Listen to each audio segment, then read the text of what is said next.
It began with a disinterment. No one in the village of Great Barrow would have imagined that the quiet burial of retired solicitor Alfred Rivington 3 weeks prior would be followed by such a scandalous exhumation. Yet on a damp Tuesday morning, under the supervision of the coroner and the local constable, the soil over his grave was turned back, the coffin lifted, and the lid prized open, revealing an empty box. Not disturbed, not desecrated. Simply empty, as though Rivington had never been placed there at all. The grave had been properly sealed, the funeral attended by his nephew Thomas, 2 cousins, a handful of neighbours, and the vicar who had performed the rites. No one had noticed anything amiss. There had even been weeping. But now the body was gone. Or more accurately, it had never been there. The reason for the exhumation was troubling in itself. Just 2 days earlier, a group of boys exploring the woods beyond Bramble Hill came across a shallow grave marked crudely with stones. Inside it, in a rather grim and recent state of decomposition, was a man dressed in what appeared to be funeral clothing, complete with a suit, tie, and a faded flower pinned to his lapel. The body was in an advanced state of decay, but papers in his pocket, along with dental records hastily consulted, confirmed the unthinkable. It was Alfred Rivington. The authorities were stunned. The death certificate had been issued after a short illness. The funeral had been uneventful, and yet there he was, or had been, in the woods. But if that was Alfred Rivington, then what had been buried in the churchyard? And if nothing at all, then who had seen to it? And why had no one realized it?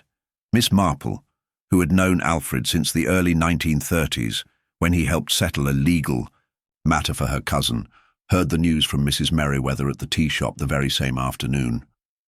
She said nothing for a moment after the tale was told, just stirred her tea and looked off into the distance as if something about it pulled gently at the corners of her mind. It was an expression those who knew her well had learned to respect. It was peculiar enough that Alfred's body had turned up in a second grave, but stranger still was the apparent absence of motive.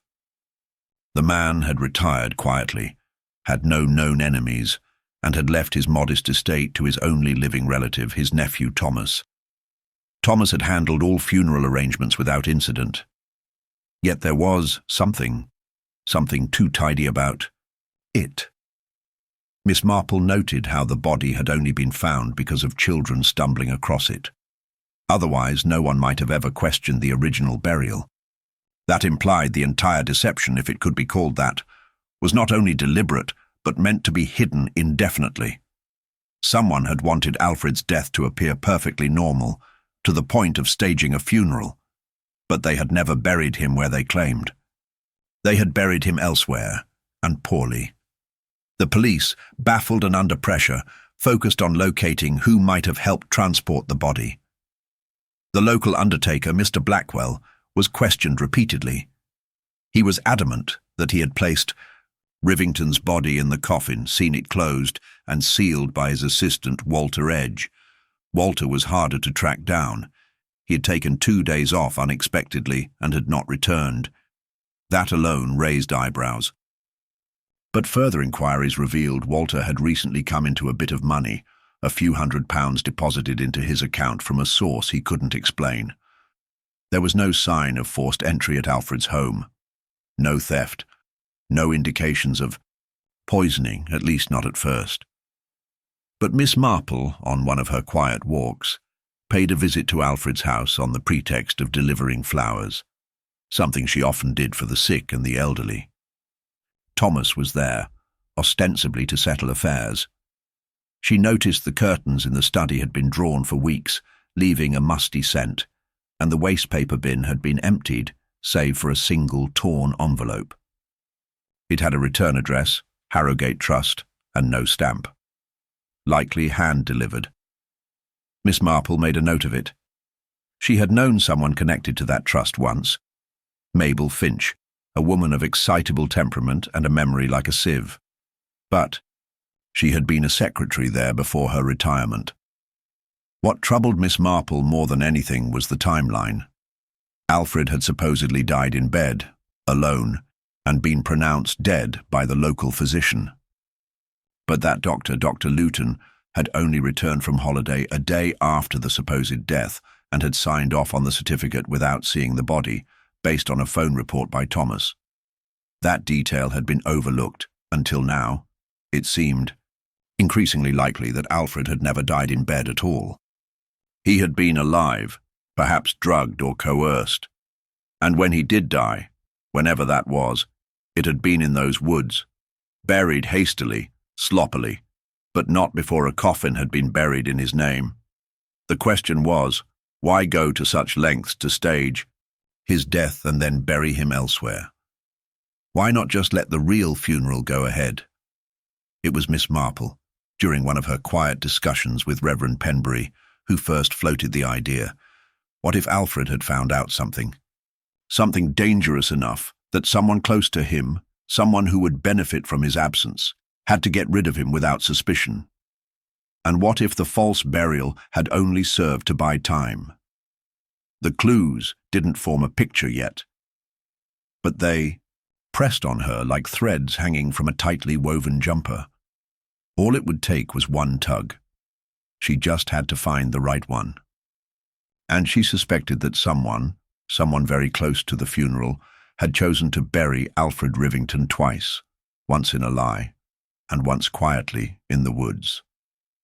Miss Marple returned home from the vicarage with her knitting left unfinished in her bag, the pattern forgotten, her thoughts already far ahead of needles and yarn. She had listened carefully to Reverend Penbury's recollection of the funeral, noting the precise wording of the prayers, the position of the pallbearers, and the seating arrangement. Her questions had seemed meandering, harmless, a woman's idle curiosity, perhaps an effort to relive an emotional moment. But they were anything but idle. She had asked about the coffin.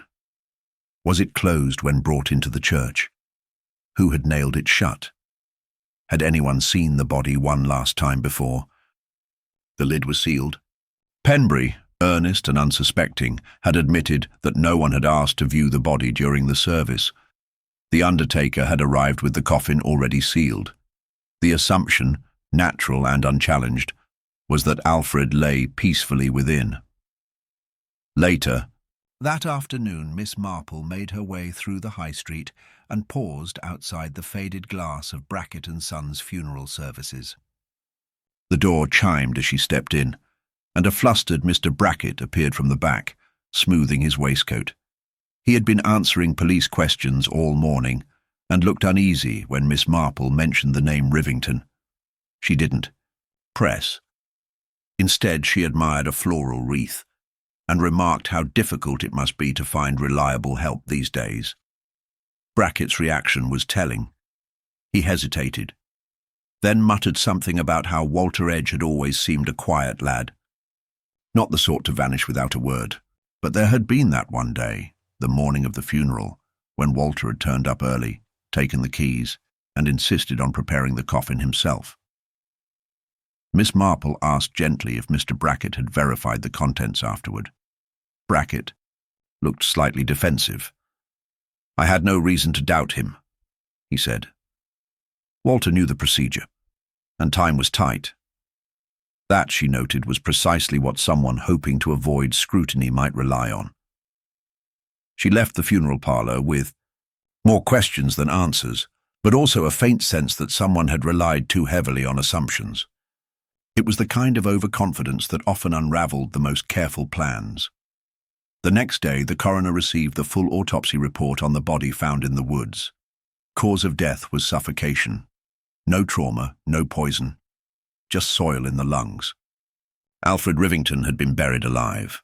Miss Marple heard this news through Constable Headley, who shared the detail far too freely over tea with Mrs. Price Ridley. The horror of it clung to Miss Marple's thoughts like damp wool. Alfred had not merely been killed, he had suffered. And that suggested a level of cruelty not typical of crimes done in haste or fear. This had been deliberate, drawn out, and meant to go undiscovered. She needed a way to speak with Thomas Rivington, and fate, ever obliging to those who wait with patience, provided the opportunity. Thomas arrived at the churchyard the following morning, ostensibly to oversee the resealing of the empty grave. Miss Marple was already there, tending to her cousin Letitia's plot. She greeted him warmly, expressed her sympathies again, and gently remarked on the oddness of the situation. Thomas, trim and polite, wore a face of composed grief.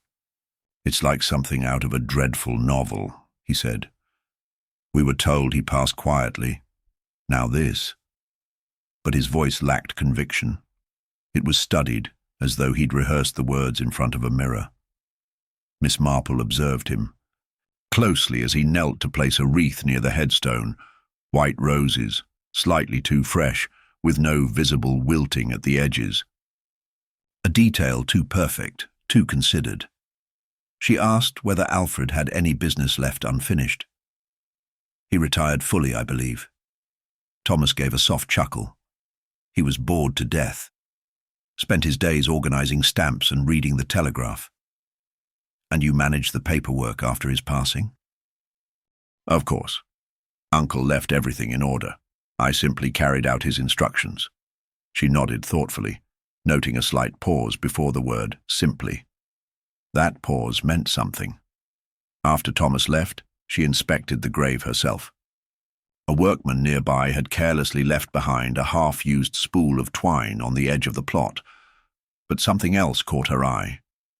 Just beside the headstone, a scrap of faded brown fabric barely visible beneath a small clump of disturbed earth. She knelt, brushing away the soil with her handkerchief. The cloth was torn, slightly stiff, perhaps from weather, perhaps from something else. She folded it carefully and tucked it away. Back home, Miss Marple fetched a small box of her cousin's sewing materials and compared threads.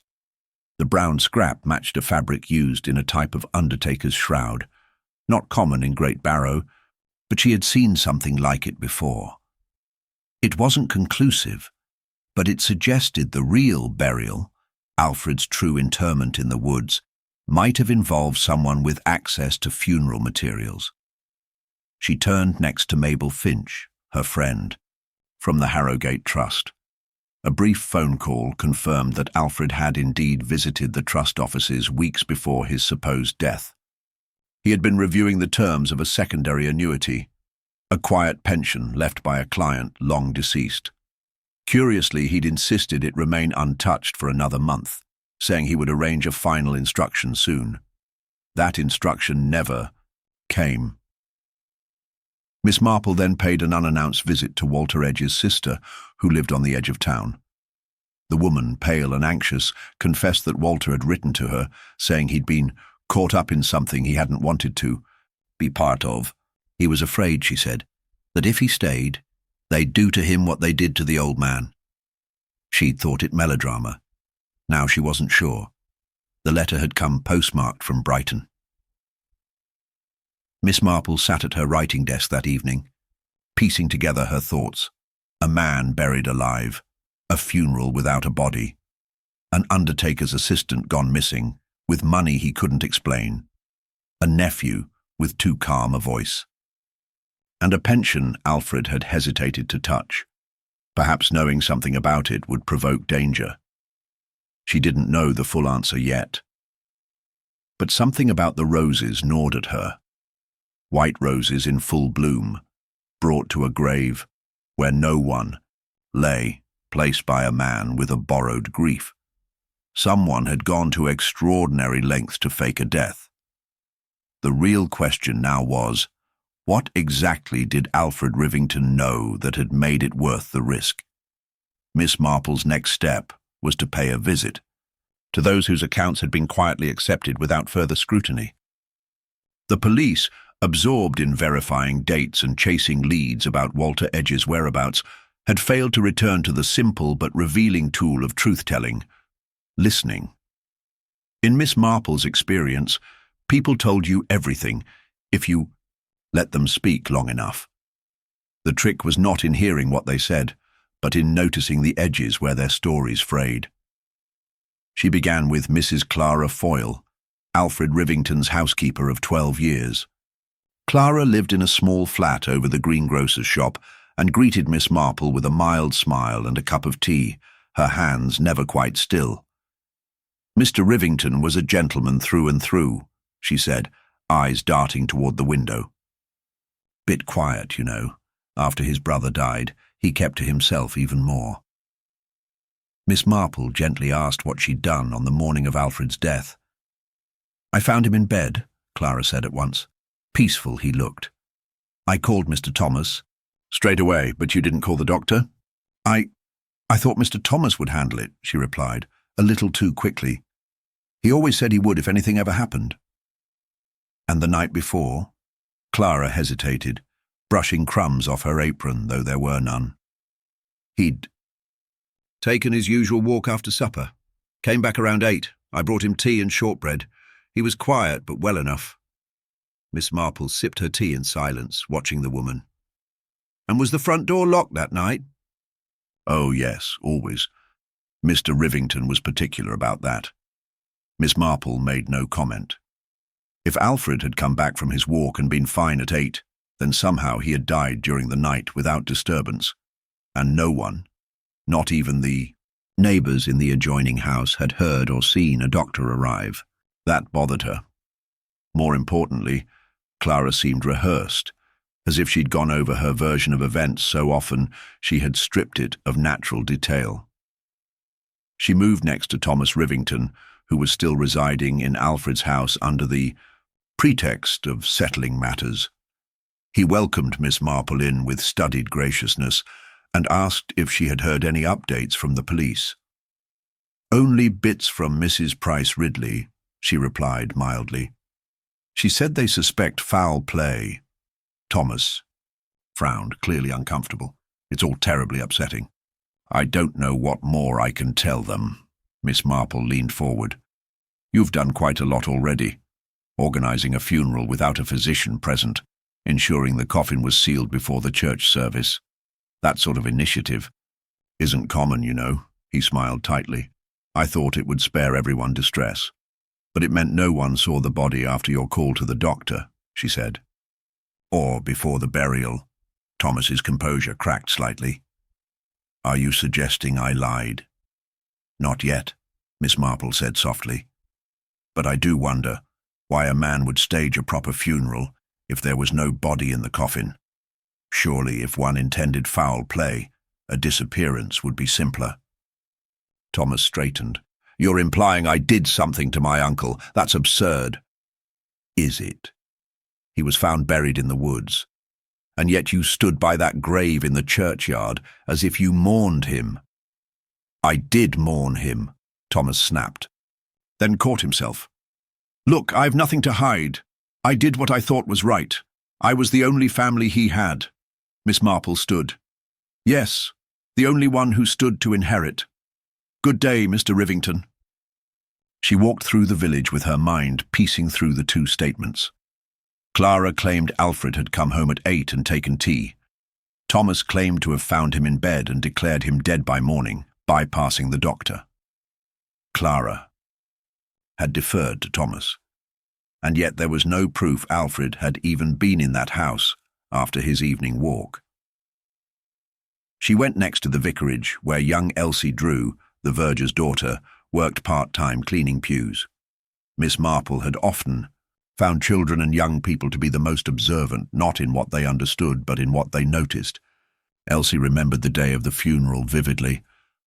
"Mr. Thomas looked very pale," she said, "but not like he'd been crying.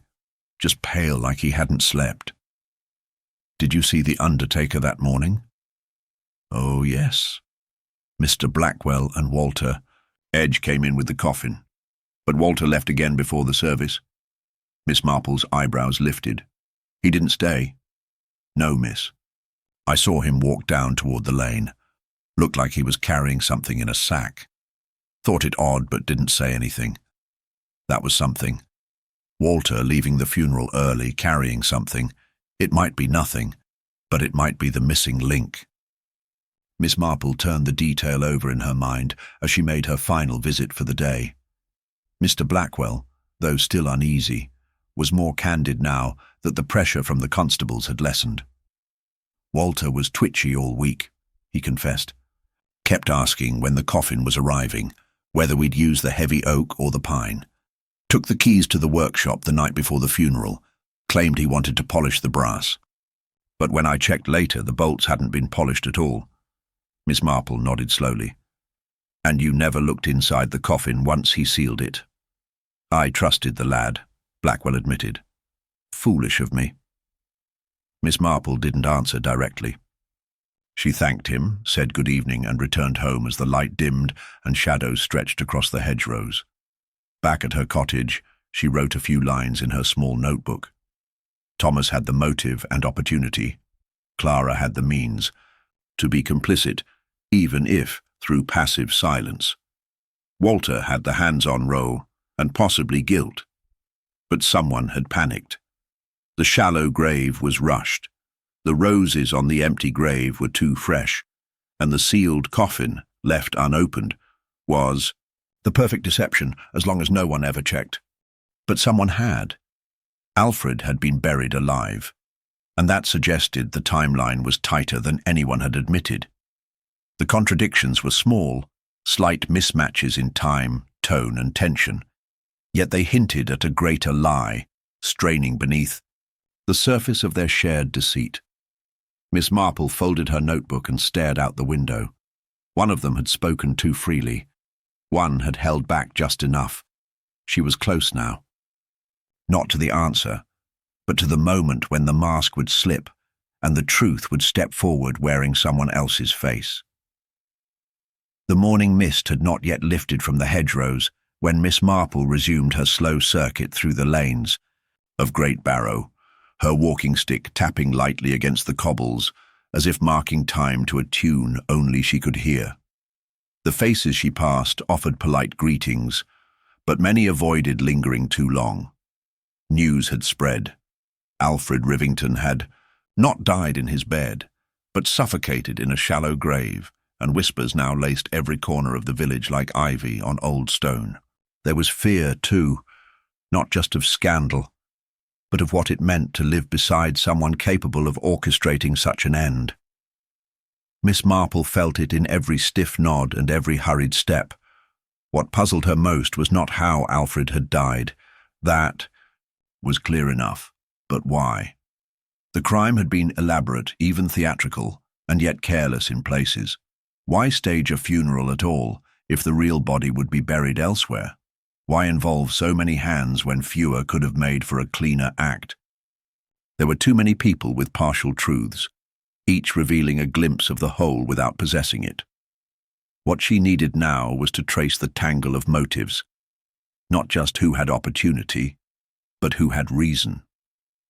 Not all lies are built on crime, but all crime is shielded by lies. She began with Clara again. Miss Marple returned unannounced, bringing a small jar of plum jam as an excuse. Clara looked tired, lines deeper, hands less steady. As Miss Marple sat and asked about Alfred's habits again, Clara repeated what she had said before. But when Miss Marple gently inquired whether Alfred had seemed afraid in his final days, Clara hesitated. He was cautious, she said finally, started locking the drawer in his desk, kept letters folded in his coat pocket. Did he mention anyone in particular? Clara shook her head, but something in her eyes faltered. He got a letter. From London. I remember it. He didn't open it in front of me, just tucked it away, looking like he'd eaten something sour. I think it frightened him. What happened to it? He burned it the next day. I asked why, and he snapped at me. Never done that before. Miss Marple left shortly after, thanking her for the tea. That was a new thread, a letter from London that scared Alfred, perhaps something legal or threatening. But who would have known about it except Clara? She walked next to the public records office, tucked behind the church, where she spoke with young Mr. Linney, the clerk. With the right coaxing, he allowed her a glance at the trust Alfred had received from the Harrogate client. Left untouched for years, set to mature fully just before his death. Its full value had recently been reassessed. Nearly £6,000. That was far more than Thomas would have expected. If Alfred had lived to access it, he may have chosen to change his will or invest in something else. Miss Marple saw a memorandum dated just 2 weeks before the funeral. Intent to revise existing terms, appointment to be confirmed. That appointment never took place. It now appeared that Alfred's sudden death had prevented a change in financial direction. Someone then had moved before that could happen. But she also remembered Mabel Finch's comment that Alfred had stopped by the trust office alone. If Clara or Thomas knew about the meeting, they had not admitted it. It was possible neither knew the full value of the account until Alfred received that letter. Back in the village, Miss Marple stopped at the post office and inquired whether any special deliveries had been collected under Alfred's name. The postmistress, Mrs. Greaves, remembered the letter. Cream envelope, gold trim on the edge, looked private. Wasn't sent by post, just dropped off by hand. Young woman, about 30, dark hair, said it was urgent. That was the day before. Mr. Rivington died, you know. A woman. Unknown, delivering something meant to alarm. Not Clara, not Mabel, someone else, an outsider. Miss Marple asked whether the woman had left a name. Didn't give one, but had a slight accent. Foreign, I'd say. That added a strange dimension. If Alfred had been involved with someone, perhaps long ago, or if an old debt or relationship had resurfaced, it might explain the sudden anxiety Clara had noticed. But it didn't explain the intricacy of the staged burial. That was local. That required access, trust, and planning. Miss Marple visited Mabel Finch once more, asking whether any foreign names appeared in the old trust records. Mabel squinted and recalled a woman, Elena Markovich, who had once corresponded with Alfred when he handled a small estate abroad for the firm. Nothing ever came of it, she said. But Miss Marple filed it away. What if Elena had returned? Not out of love, but out of grievance.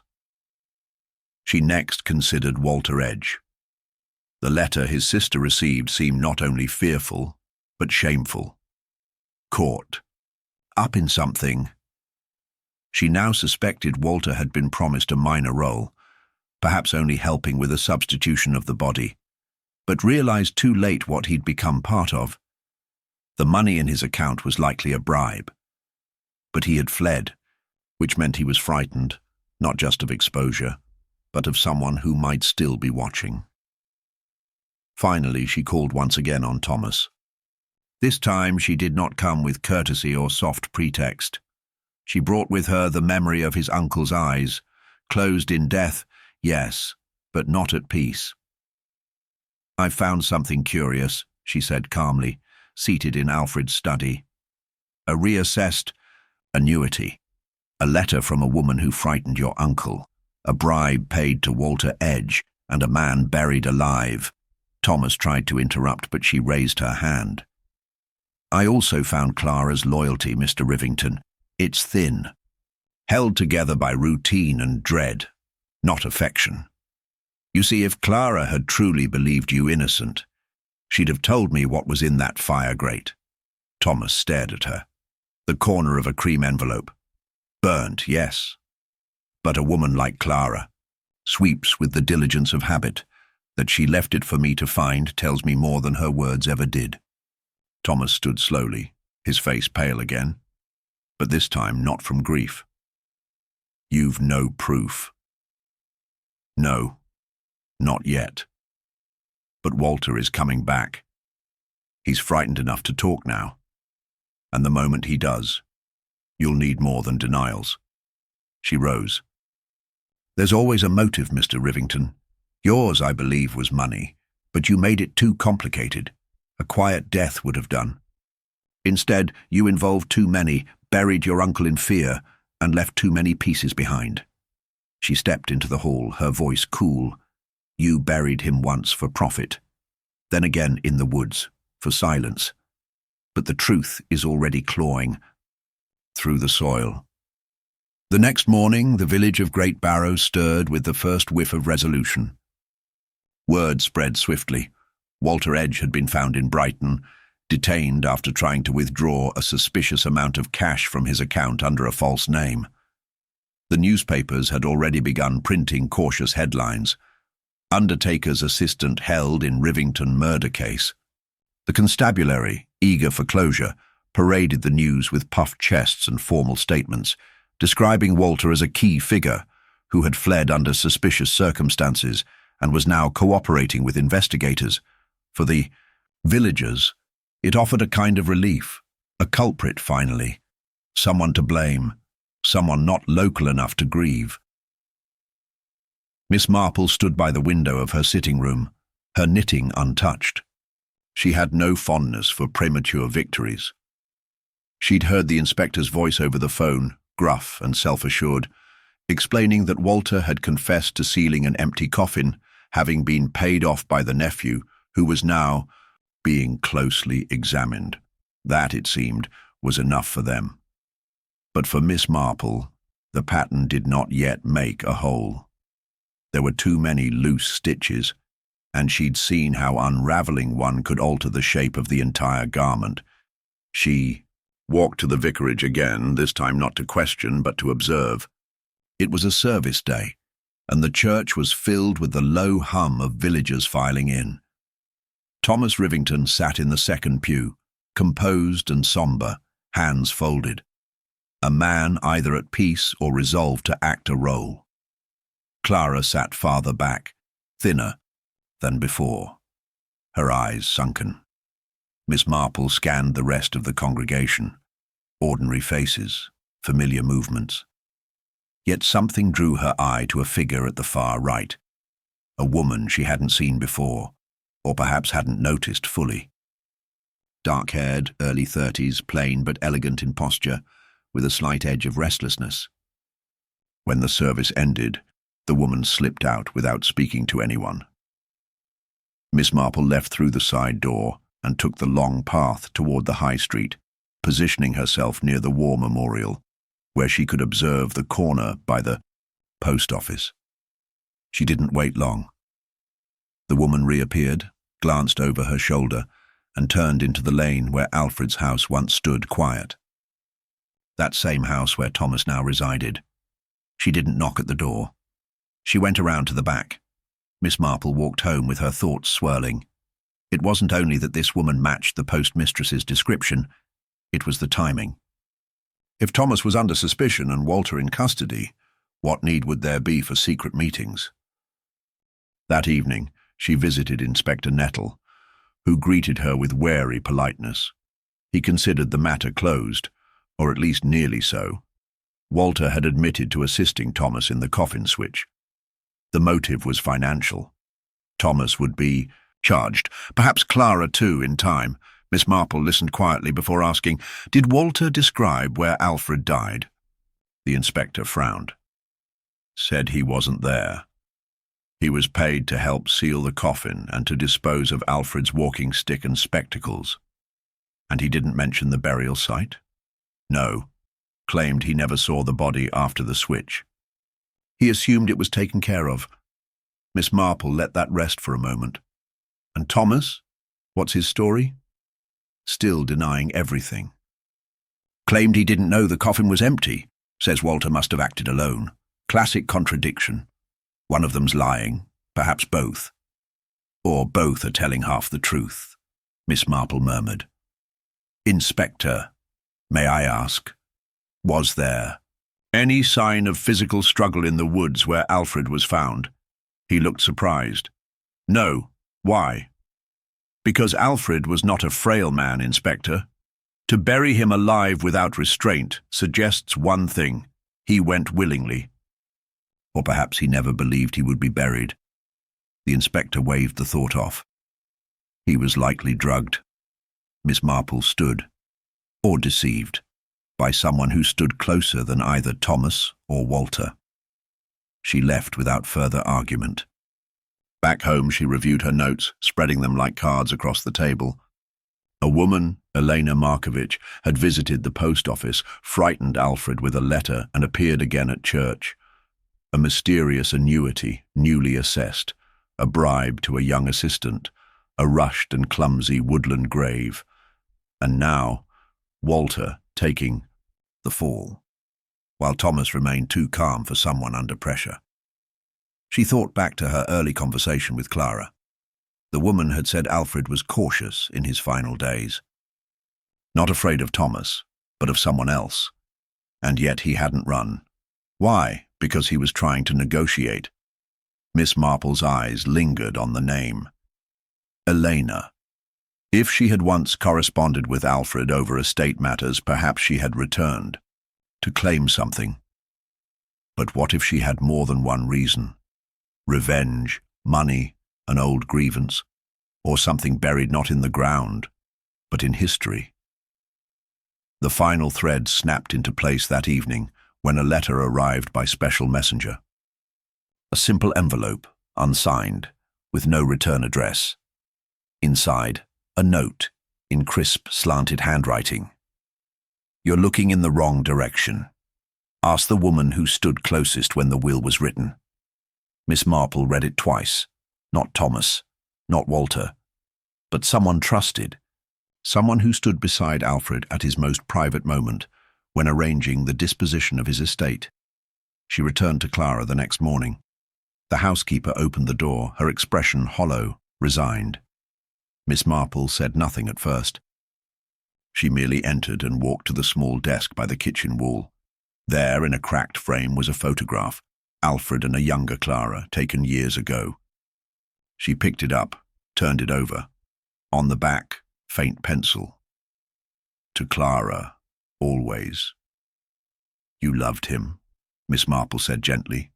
Clara's mouth trembled. "He was kind to me. And yet you let them put him in the ground alive." Clara sank into the chair. "It wasn't supposed to be like that. She said we'd scare him, make him leave the money. She said he'd agree." "Eleanor." Clara nodded. "She came with papers. Said Alfred had promised her father a share, that the annuity was owed to her. Alfred said no. She said she'd expose old records, things about when he practiced law abroad.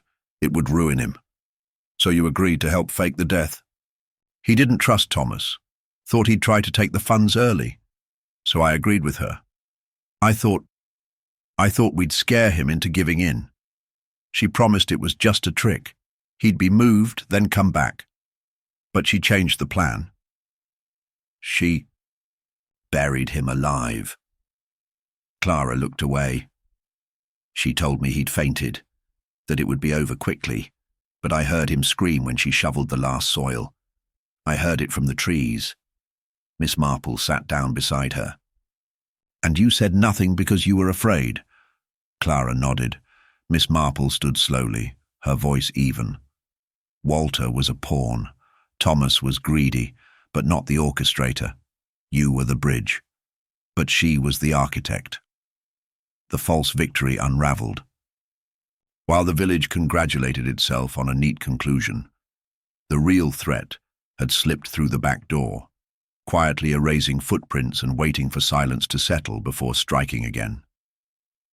Miss Marple left Clara's cottage in silence, the cool evening pressing down on her shoulders, as if the weight of the confession had settled not just on the house, but on the village itself. The air smelled faintly of wood smoke and damp leaves, and the narrow lanes of Great Barrow were beginning to draw their curtains closed for the night. But her mind was wide open, threading now not through the days surrounding Alfred Rivington's death, but years before, into territories left undisturbed too long. Clara's voice still echoed in her ears. Elena came with papers, threatened exposure, spoke of old promises made abroad. Something had shifted then, something Miss Marple had not yet understood. She had taken Elena Markovich as an opportunist, clever and ruthless, but little more than that, a woman chasing an inheritance she believed she was owed. But Clara's words pointed to something deeper. Alfred hadn't simply refused her claim. He had been afraid of what she might reveal. Miss Marple went straight home and retrieved a small leather folder she kept near the bookshelf, a collection of obituaries, articles and notes she had kept over the years from various legal notices, some public, some whispered. She scanned the names quickly, and there it was. A case from Belgrade in 1937 involving a collapsed property trust and a lawyer named A.R. Rivington who had been asked to leave the country discreetly after questions arose about missing funds and improper transfers. The matter had never gone to trial, paperwork vanished, witnesses changed their stories, but the law firm that represented Elena's father had been absorbed into the Harrogate Trust 3 years later. It clicked then. Not just Elena's arrival, but the way Alfred had responded. He hadn't feared exposure because of guilt alone. He had feared it because something had never been properly buried. Something, or someone, had been left behind in that old case. And Elena, who had been no more than a child when the scandal occurred, had returned not only for money, but for restitution or revenge. The next morning, Miss Marple travelled to the nearby town of Market Grange, where the solicitor's registry was held. It took several polite inquiries and more than one cup of strong, over-steeped tea before she found what she needed: a record of Alfred's voluntary resignation from the firm of Blackstone and Prewitt in 1938, a full year after the incident in Belgrade. Attached to it was a sealed complaint never pursued, forged signatures on property documents, redirected payments, and a disputed beneficiary, Alexander Markovich, Elena's father. Miss Marple returned to Great Barrow as the sun dipped. Below the fields, she didn't stop at home. She went directly to Alfred's old study, where Thomas still pretended to pack boxes and look burdened by inheritance. She entered without knocking. Thomas looked up sharply, lips parted to object, but she spoke first. "Did you know your uncle had once been investigated for fraud in Serbia?" Thomas blinked, startled.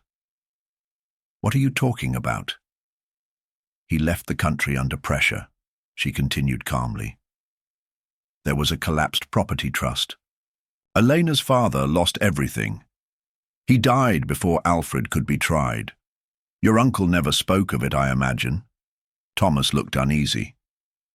"He never talked about his work abroad, just said it was complicated." "It was. And Elena did not come here for a few £1,000s. She came because she believes your uncle destroyed her father." Thomas stared at her, the facade beginning to wear thin. "I didn't know any of that. I only found out about the annuity. That's why I wanted to hurry the estate process." Miss Marple studied him carefully. "You're telling the truth, at least mostly. I believe you tried to rush your uncle's funeral to access the funds. I believe you were suspicious but ignorant of Elena's part. She used you, just as she used Clara, and perhaps Walter too." He lowered his head. "She said Alfred was sick, that he wanted to be buried quickly. She said there were private arrangements. I thought, if she was handling it, I could just let her, and then the annuity would fall to me quietly. She told Clara it was a performance, a scare tactic, but I believe Eleanor always intended to kill your uncle, quietly, indirectly, and in such a way that the motive looked like money, and all she needed was your blind ambition and Clara's confused loyalty." That evening, Miss Marple wrote a letter, not to the inspector, but to a retired diplomat she had once met during a garden party in Devon. She inquired about the Markovich family. The response came the next day, brief and grim. Alexander Markovich had indeed suffered scandal and disgrace. His estate was seized. He had taken his own life within a year of returning to Yugoslavia. He left behind a wife who later died of illness, and a daughter, Eleanor, who was raised by a cousin in Budapest before disappearing from record. It was not difficult to imagine how a child growing up in the ruins of betrayal, surrounded by whispers of dishonor, might turn bitterness into obsession. Elena's arrival in Great Barrow was not sudden. It had been years in the making, and her plan had not been to inherit, but to balance a scale only she could see. Miss Marple's final move was quiet. She waited until Sunday, when Elena came once, again to the churchyard, this time not in mourning, but in calm reflection. Miss Marple approached her without announcement. "You left a note," she said softly. "Told me to ask who stood closest when the will was written." Elena turned. "You found it?" "Yes," Miss Marple replied. "And I found your father's name too, alongside a forged document. Your anger is justified, but murder, Miss Markovich, is not justice, especially when it uses the living as pawns." Elena did not flinch. "He killed my father. He destroyed everything." "No," Miss Marple said gently. "He betrayed his duty, and he fled. But what you did to him was a mirror of that very act, a betrayal in return. Clara will testify. Walter too. The inspector may still be chasing the wrong threads, but I'm afraid yours are beginning to unravel." Eleanor's face stiffened, her hands, gloved, clenched slightly. "Then you'd best hurry." She walked away down the path, slow and deliberate. But the darkness she had cloaked herself in for years had begun to peel at the corners, and Miss Marple knew it wouldn't be long before it slipped entirely. The following morning, the village appeared unchanged. Neat hedges, fresh scones at the bakery, children darting past with chalk on their hands, but Miss Marple had learned long ago that surface calm was often where the most dangerous truths simmered. Elena Markovich had not yet disappeared, but she was slipping. Her calm replies and carefully staged appearances had started to unravel. The mask, so long worn, had begun to crack, not under pressure from the law, but from something far more difficult to dodge. Attention from someone who asked the right questions without ever raising her voice. Miss Marple knew Elena would not confess of her own accord, nor could the inspector yet build a case around the fragmented statements of Clara, Walter, and Thomas. What remained, then, was to draw Eleanor forward, to make her expose herself not to the law, but to her own instinct. And to do that, Miss Marple would have to rely on something subtler than evidence, human nature. It was at her kitchen table, over a pot of Darjeeling and a lemon biscuit, that the idea came. She recalled a story told to her decades ago by a judge's wife. The judge had once determined guilt not through interrogation, but through silence. He had left a note, falsely claiming new evidence had been discovered and placed it where the suspects could find it. Only one had panicked. The rest stayed still. And that one reaction had led to a confession. Miss Marple, of course, had no intention of tricking the law, but she believed a small theatrical moment, delivered with precision, might reveal Elena's hand. She visited the inspector that afternoon and made a quiet request not for an arrest but for a controlled conversation. Inspector Nettle, though skeptical, agreed. He had come to respect Miss Marple's instincts, even if he couldn't always follow her logic. The following evening they arranged a gathering at the vicarage under the pretext of reviewing final statements. Clara, Walter, recently returned under protection. Thomas and Elena were all invited. Miss Marple arrived early and quietly asked the Reverend Penbury to allow them the sitting room and a small side table with paper and pens. The room, warmed by a crackling fire, bore no resemblance to an interrogation chamber. It was homey, neutral, and calm, exactly what Miss Marple wanted. As they settled in, Miss Marple stood and held up a small sealed envelope. "Before we begin," she said mildly, "I should inform you that an item was recovered yesterday evening from a drawer in Alfred Rivington's private study. It had fallen behind a false back panel. We don't yet know its full significance, but we expect it to be quite informative." She said nothing else and made no move to open the envelope. She merely placed it on the table and sat down. The reaction was immediate but muted. Thomas glanced at it, then looked away, fidgeting. Walter stared without comprehension. Clara's hands tightened on her lap. But Elena turned rigid, her eyes narrowing almost imperceptibly. For just a second, something passed across her face. Not fear, but calculation, as if she were evaluating the odds of what might be inside. She looked once toward the door, then shifted in her seat and spoke for the first time. "Shouldn't we read it now?" she said. "If it's relevant, we ought to know." Miss Marple smiled. "In due time, Miss Markovitch." They proceeded, with the discussion mostly a polite rehash of old questions. The inspector made notes. Clara's voice trembled as she repeated her account. Thomas was more subdued now, aware of his own role, but no longer trying to exonerate himself. Walter spoke in clipped phrases, nervously glancing from one face to the next. But it was Eleanor who changed most visibly as the evening wore on. The more time passed, the more she watched the envelope, not always directly, but like a person glancing at a snake in the grass, unable to look away for long. At one point, as the inspector stepped out to speak with a constable, Miss Marple picked up the envelope and tapped it gently on the armrest. "Isn't it strange," she said casually, "how often a simple letter can undo months of cleverness?" Elena's voice was tight. "That depends on what it says." "Indeed," Miss Marple replied, "though sometimes what it says is less important than when it appears." Elena stood abruptly. "I've nothing more to contribute tonight.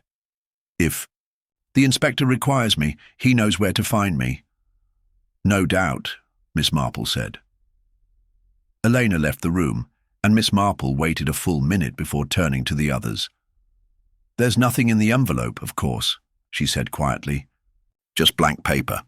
But I imagine we'll find something more useful before the week is over." As she predicted, Eleanor did not leave the village that night, nor the next. But the day after, the postmistress reported something odd. A wire had been sent from Eleanor's name to an address in London, with a short phrase in Cyrillic script. Miss Marple, who recognized the alphabet from her correspondence with a friend in Prague, translated it with a borrowed dictionary. It read, "Compromised, burn the rest." Four, inspector, now fully engaged, obtained a warrant. Elena's rented cottage yielded no documents, but in the fireplace they found the scorched remains of several pages bearing signatures and dates. Enough fragments remained to show that Alfred Rivington had not only falsified property claims in Belgrade, but had signed the name of Elena's father to divert funds from the intended heir.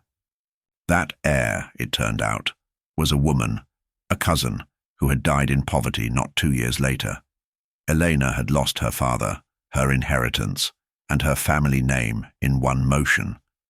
The evidence, pieced together, formed the final motive. Later that evening, Miss Marple returned to her garden and sat beneath the low branches of the apple tree. Her teacup rested on her lap, untouched. She had always believed that those who killed rarely did so for the reasons they claimed. It wasn't money or even revenge that had driven Elena. It was humiliation turned into purpose, slow, smouldering and patient. But cleverness was never enough. In the end, what caught her was not the law, nor the facts, but her own unease when she saw that envelope and imagined it might contain the truth. 2 days after Elena Markovitz's quiet message was intercepted and the burnt remnants of falsified documents recovered from her cottage fireplace, it seemed that the investigation had turned a final, decisive corner. Inspector Nettle, now fully convinced of Eleanor's central role, began preparing charges with the magistrate in Market Grange. Clara had agreed, albeit reluctantly, to give a formal statement confirming Eleanor's manipulation and the part she herself had played in the burial. Deception. Walter, shielded by the protection of limited involvement, was cooperating more freely, and even Thomas, now largely cleared of direct intent in Alfred's death, had come to accept that his ambition had made him an easy mark in Elena's scheme. But Miss Marple, despite this sense of progress, found herself unsettled. It was not satisfaction that filled her as the pieces aligned. It was apprehension. Eleanor had not protested when her wire was traced. She had not denied knowledge of the forged Contracts when shown fragments of her father's signature among the charred paper, but neither had she confessed. Instead, she had grown quieter, as though stepping back into the shadows deliberately, waiting. And that kind of patience, Miss Marple had learned, was never without design. On Thursday morning, as frost clung to the stone garden walls, Inspector Nettle arrived at Miss Marple's cottage with an expression that told her before he even opened his mouth. "They've gone," he said bluntly. "What's gone?" she asked, though she already suspected. The fragments. The burnt papers from Elena's fireplace. Every last one. "We locked them in the evidence room at the Market Grange station yesterday evening. This morning, when the magistrate's clerk came to catalogue them, the entire file was gone. No sign of forced entry. The constable on duty swears he saw nothing, and there's no record of anyone removing them." Miss Marple stared at the inspector for a long moment. Then someone knew precisely where to look and exactly how to do it. He nodded grimly. There were only 4 people who knew where. Those documents were stored: myself, the clerk, the constable, and the magistrate himself. We've questioned them all. Who else had access to the station? Cleaners, 1 junior assistant, that's all. Miss Marple folded her hands. Eleanor didn't act alone, Inspector. She may have held the reins, but someone closer than we thought, has been enabling her, and they're not done. The loss of the document sent a tremor through the case. Without the physical evidence, the fraud charges would be tenuous. Clara's testimony was emotional and unstable. Walter's statement, though useful, lacked the specificity needed to connect Elena to the historical motive. And Thomas's cooperation meant little. He had known only pieces. The crown of proof had been those fragments, tying Alfred's past to Elena's revenge, giving the crime context beyond mere inheritance. By noon, the whispering in the village had returned with renewed fervor. News of the missing evidence spread, fueled by speculation and dread. Some believed Elena would flee the country. Others suggested she had bribed someone at the station. And still others, more fearful, whispered that perhaps it hadn't been her at all, that someone else, someone more dangerous, was orchestrating events from deeper shadows. Miss Marple returned to Alfred's house that afternoon. Thomas was boxing up the last of his uncle's belongings. She asked to see the study one final time. He hesitated, then led her in. The room smelled faintly of dust and old wood, the air undisturbed. She moved slowly around the desk, running her fingers along the edge. Her eyes caught a faint scratch beneath the keyhole, small, deliberate. "You've been through this drawer since I was last here," she said without looking up. Thomas hesitated, only to collect some old papers. She turned, holding his. "Did Eleanor ever ask you to remove anything from the house?" "No." She didn't mention a letter, a map. Anything that might have shown where Alfred kept personal records. He frowned. "No, but there was one evening, a few weeks ago, before any of this happened. She came for dinner. Said she wanted to talk about Alfred's health. She asked a lot of questions about the attic." Miss Marple tilted her head. "Did your uncle keep anything up there?" "Just junk, old trunks, books, a few keepsakes from his travels. Would you mind?" He led her up the narrow stairs, dust stirring. With every creak, the attic was dim, cluttered with boxes and forgotten relics. Miss Marple moved slowly, eyes scanning the labels, the faded chalk markings, until she found a steamer trunk bearing a brass plate. Belgrade, 1935.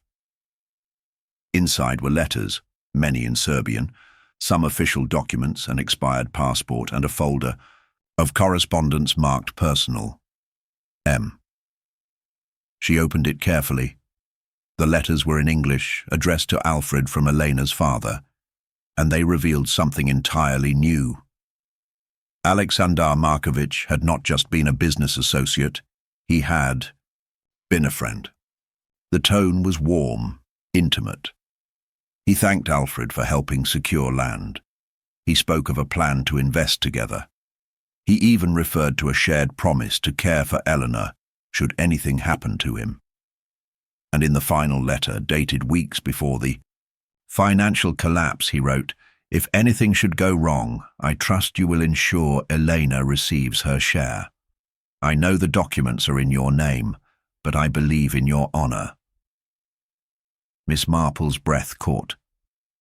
The documents had indeed been in Alfred's name, and whether out of panic or selfishness, he had kept them.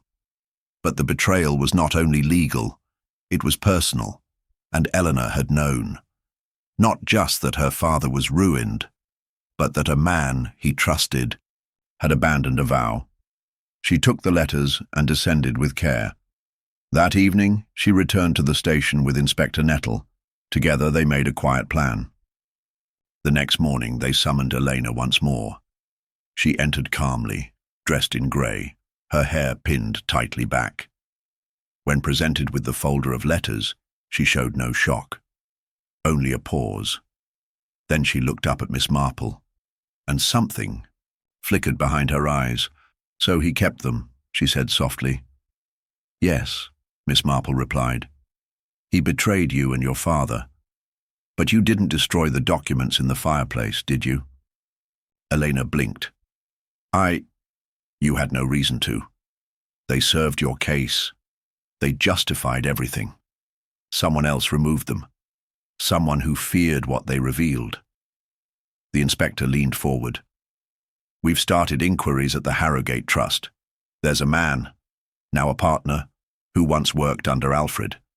He would have had reason to erase the last link between that fraud and his own career." Eleanor stayed quiet. Then she gave a soft, hollow laugh. "He said he'd handle it. I thought he meant funds. I should have known better." Miss Marple nodded slowly. "The past is never truly buried, Miss Markovich, especially not when too many people helped dig the grave. It happened just as the village began to believe the worst was over.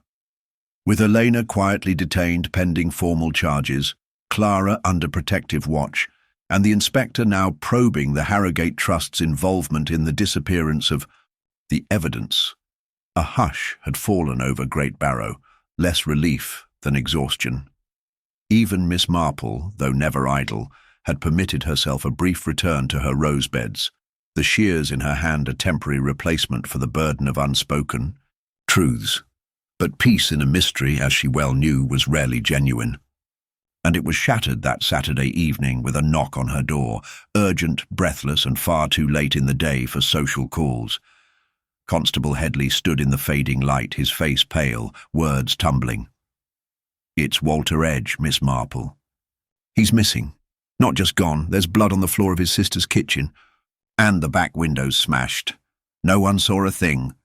Miss Marple's hand tightened around the doorframe. The lad had been anxious, yes, timid, certainly, but brave enough to return and tell the truth. If someone had silenced him now, it meant only one thing. Someone was still cleaning up loose ends. She didn't wait for an invitation. Within minutes, she and Headley were at the cottage, where a small cluster of villagers stood nearby, murmuring in low voices. Inside, the scene was grim. A streak of blood, fresh but not vast, ran along the floor toward the broken window. A tea mug had been shattered near the sink, a chair overturned, but there was no sign of a struggle, no signs of a fight. It had been fast, quiet, surgical. Walter's sister, pale and weeping, told them he had come home for supper, had been quiet but calm. She had gone to fetch more wood for the stove, and when she returned 5 minutes later, he was gone. The back door was open. The only thing missing from the house was Walter and his coat.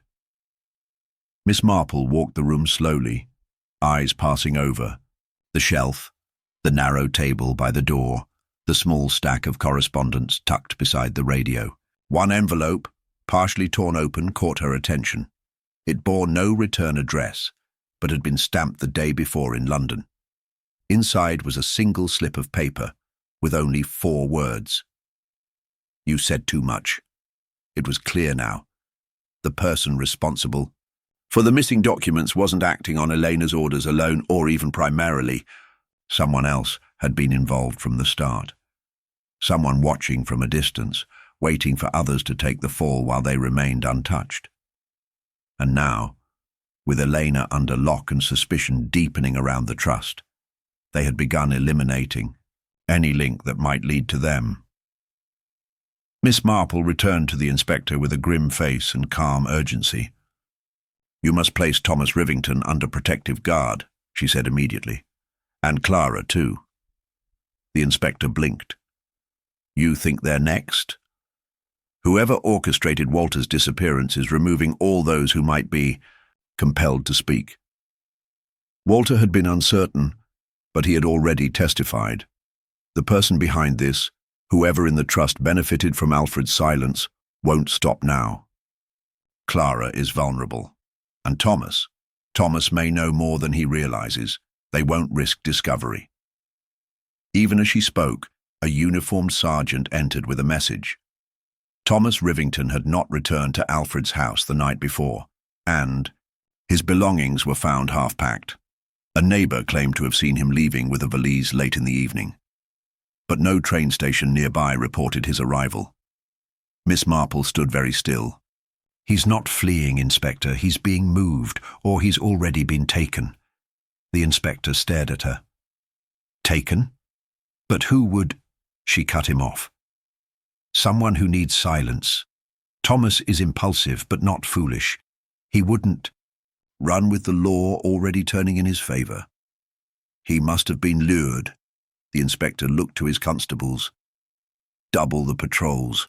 No one is to leave the village without inspection, and find Clara immediately." By dusk, Clara had been located, unharmed but shaken. She had received a phone call just after lunch. No voice, just the sound of music playing on a gramophone. She hadn't thought it odd until she learned of Walter's disappearance. Miss Marple sat beside her, taking her hand. "It wasn't a message for you," she said softly. "It was a warning. You were meant to stay inside, quiet and alive." That night, sleep did not come easily. Miss Marple remained awake at her window, a small notebook in her lap, names written in a column, crossed out, circled again. She knew they were close, terribly close, but each step forward cost someone their safety. If Thomas had been taken, it was not to punish him. It was to find out what he knew and whether he had told anyone else. The following morning, a boy delivering bread found a slip of paper folded into the village notice board. It was written in a shaky hand. The ink had run in one corner as though smeared in haste. It read, "They said I could walk away if I told them where the letters went. But I didn't know. Please tell Miss Marple."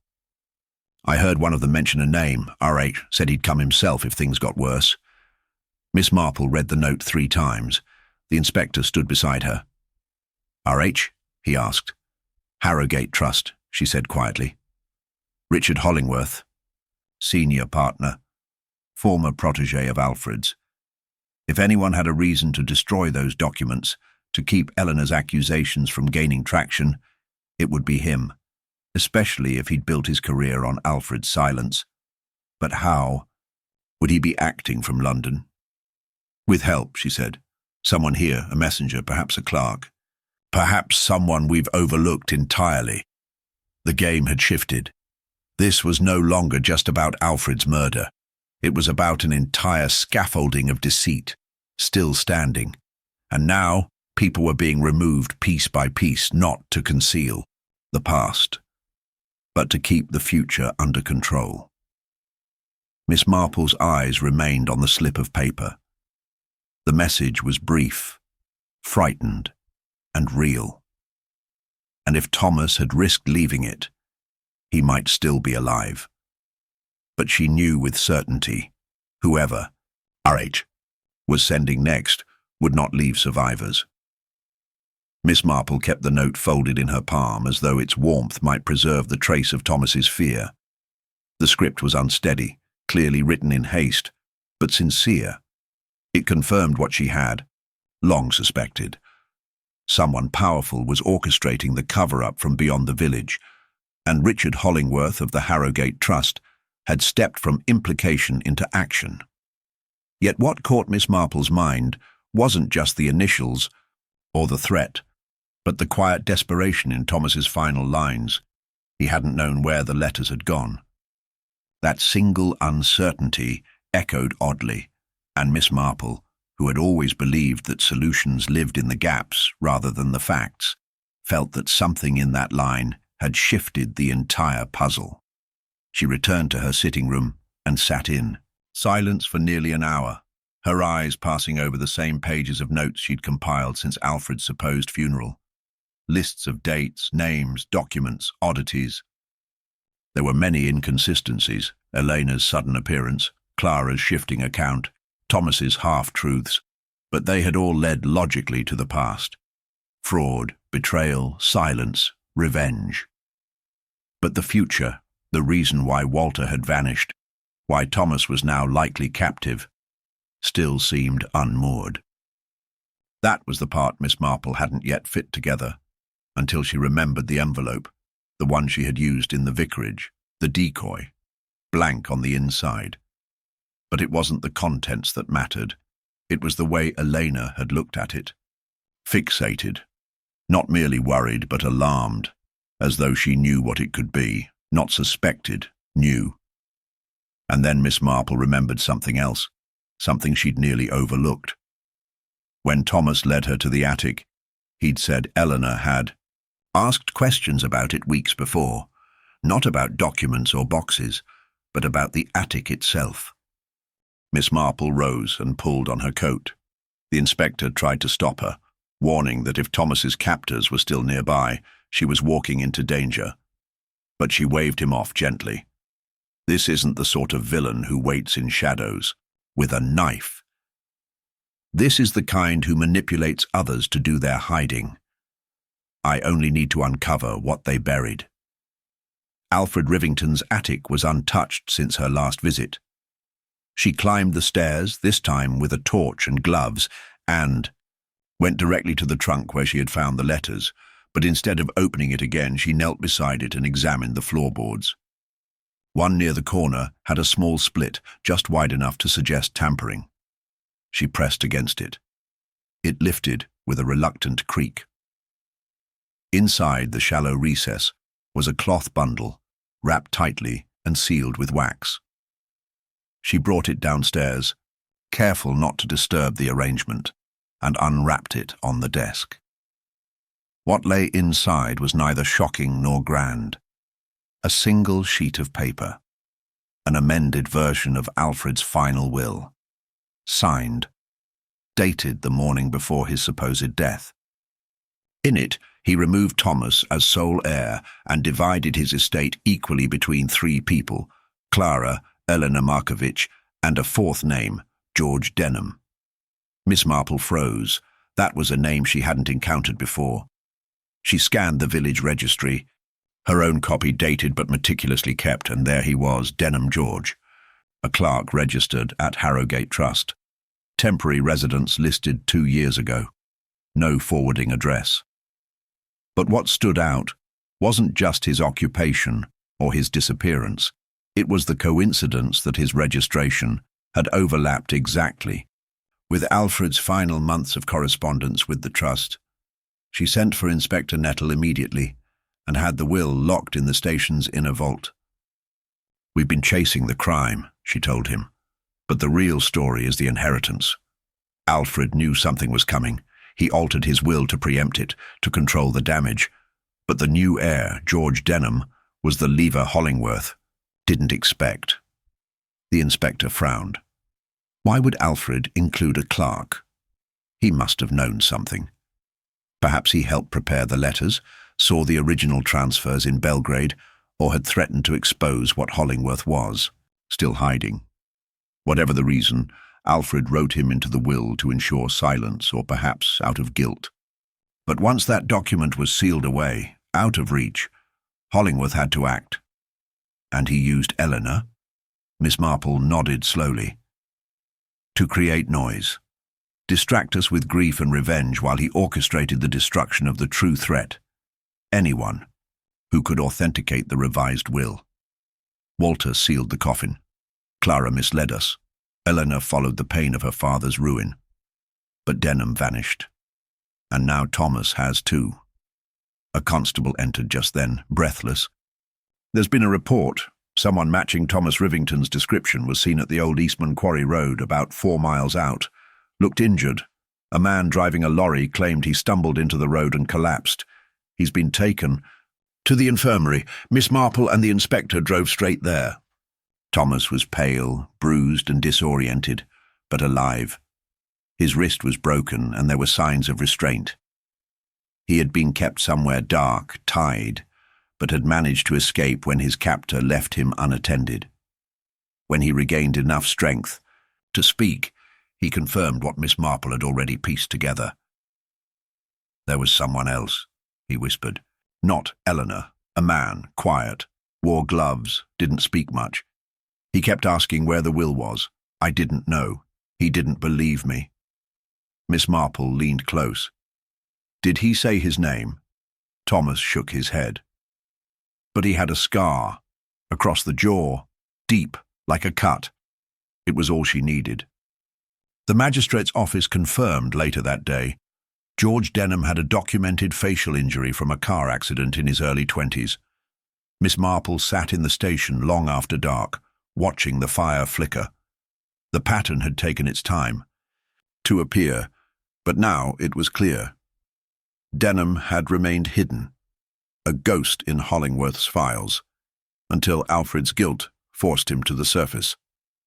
Alfred's revised will, his attempt at atonement, had placed Denham in the open, and the moment Elena began stirring the past, Hollingworth had set Denham loose again, not to silence Elena, but to erase every trace of the document that could destroy him. Denham had acted not as heir, but as executioner. Miss Marple knew now that Denham would not run. He would return, quietly, to finish what he'd started, and this time she would be waiting. Night fell over Great Barrow with the thick hush of early winter, the air damp with mist and expectation. At the station, Thomas Rivington slept under mild sedation, his body bruised but intact.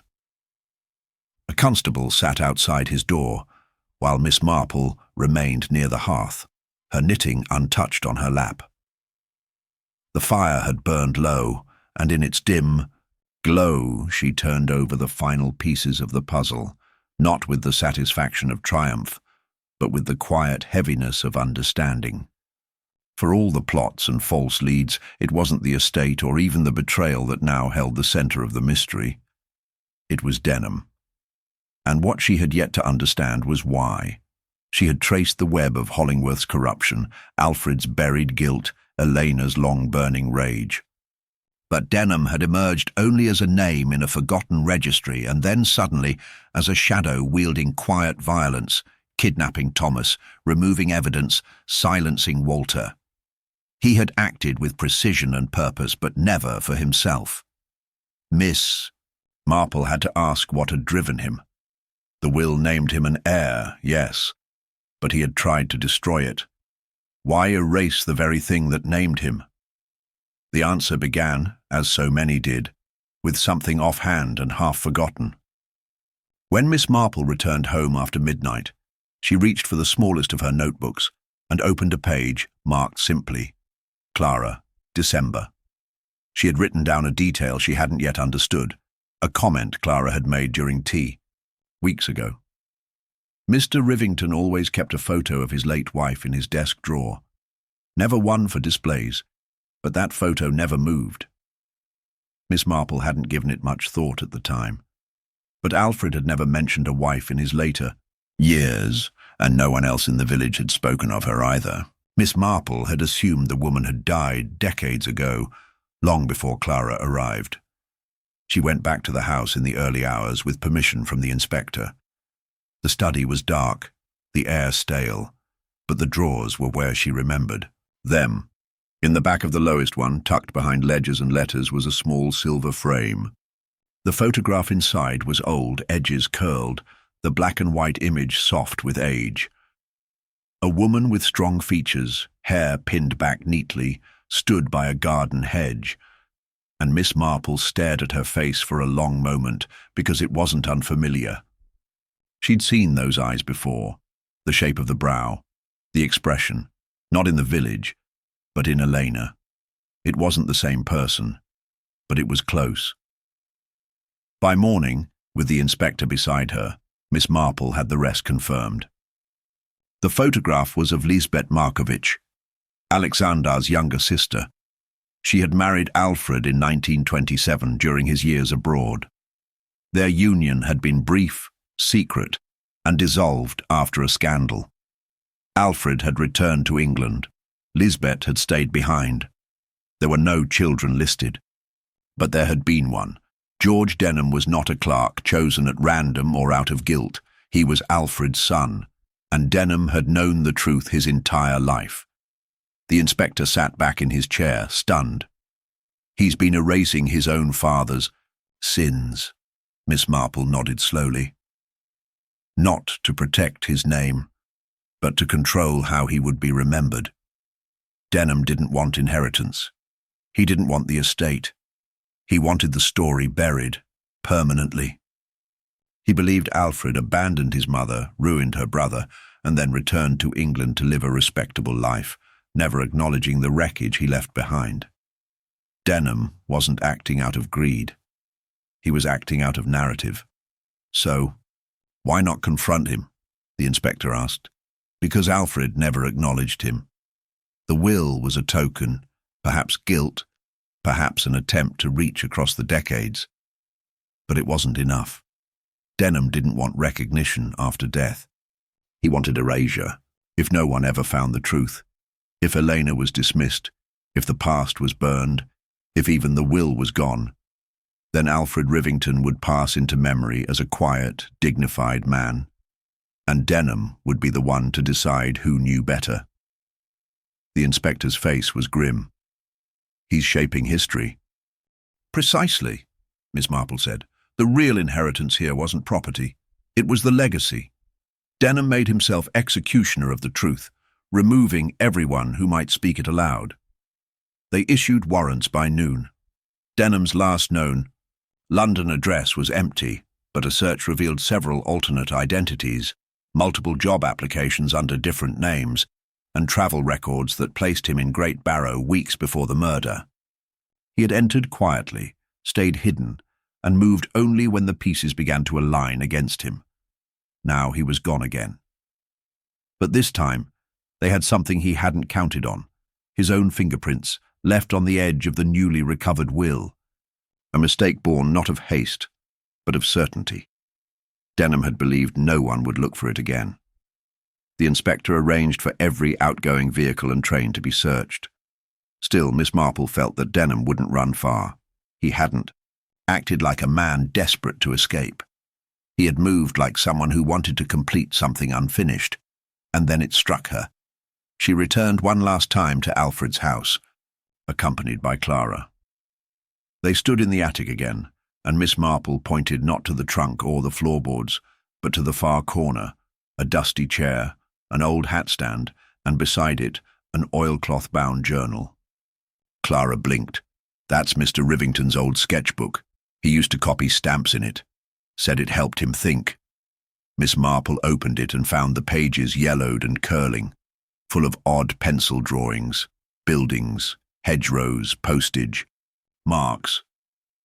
But between them were pages of notes, names, dates, a log of everything Alfred had done in Belgrade, a confession in slow fragments, pieced out over years. At the very end, one entry stood alone. If George ever comes, tell him I did what? I failed your mother, but I knew. I always knew. Miss Marple closed the book and said nothing for a long time. Denham had come not to steal, not even to punish. He had come to make sure the man who had failed his family didn't get to write the ending of the story. But in his own way, Denham had become just like Alfred, someone rewriting truth, shaping silence, believing it cleaner than pain. The motive wasn't revenge. It wasn't greed.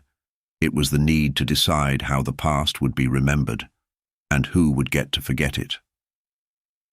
The rain began just after sunset, a soft but insistent drizzle that blurred the windows of Great Barrow's stone cottages and turned the narrow lanes to mud.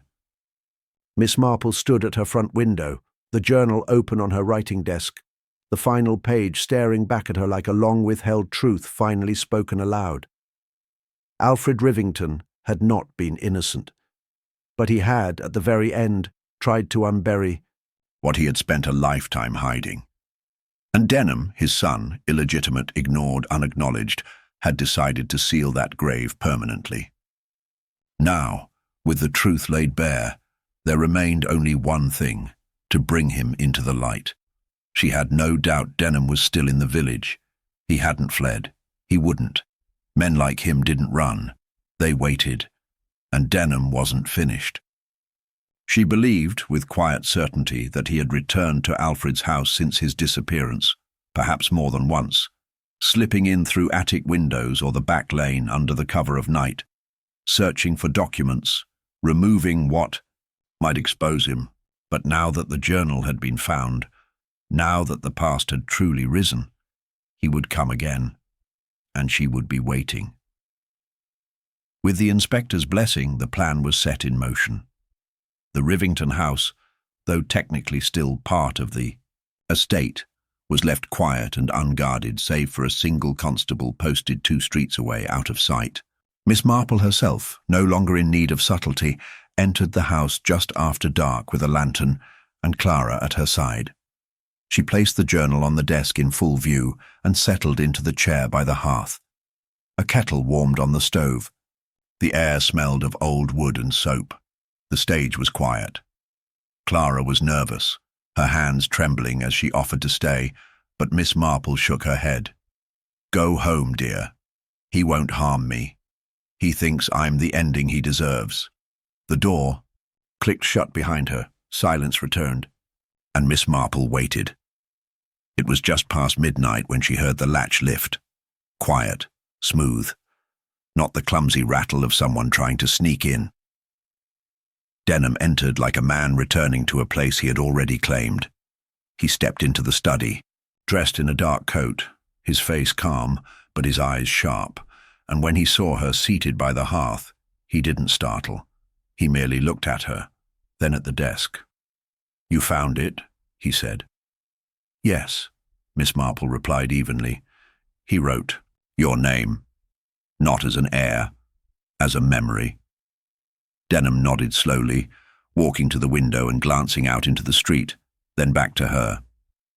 "He told my mother he would return, that he would fix what happened to her brother. But he left. She died alone." "You believe this was justice?" she said, not as a question but as observation. He didn't answer immediately. Instead, he walked to the desk and placed a gloved hand on the journal, fingers resting lightly against the corner. He thought this would redeem him, a few scribbled apologies buried in a drawer. He didn't want them read. He wanted them found after he was gone, when no one could speak back. "And yet you tried to destroy them," Miss Marple said softly. "You could have taken this book days ago. You were here. You searched. But you missed it. You missed the truth." His jaw tightened. It wasn't truth. It was vanity. He wanted to confess without consequence. And you wanted silence without accountability. He turned to her then, not in anger, but in weary frustration. "Do you know what it's like to grow up hearing your father's name only in whispers? To know he lived in comfort while your mother begged for work, while your uncle, who trusted him, was ruined?" Miss Marple nodded slowly. "I can imagine. But I also know that justice and vengeance are rarely the same. You didn't come here to stop a legacy. You came here to replace it. If you had wanted the truth exposed, you would have brought the journal to light. Instead, you tried to erase everyone who knew the shape of it." He stepped forward, suddenly sharper. And what would you have done? Praised him for changing his will? Forgiven him for decades of silence?